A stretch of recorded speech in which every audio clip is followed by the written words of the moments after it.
გამარჯობა ჩემო საყვარელო ხალხო. როგორც ბევრი თბილისელი და ქალაქში მცხოვრები ადამიანი დღეს ამოვედი მთაწმინდის პარკში ოჯახთან ერთად. ბავშვები დავასვენო მეთქი ვიფიქრე და მორიგჯერ გავოცდი როგორ ვახერხებთ და როგორ ახერხებთ თქვენ ჩემი ძვირფასი თანამოქალაქეები ამ ქვეყანაში უბრალოდ ცხოვრებას. ფასები გაქცეულია მოუსავლეთში.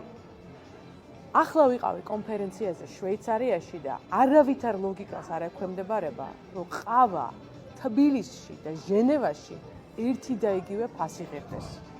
ამერიკანო ღირს, აგერ ბატონო ჩემო, 8 ლარი. ანუ თითქმის $3.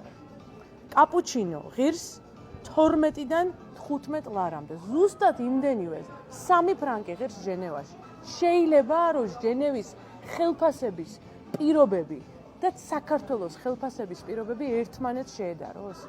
ეს ვითარება მიუღებელია.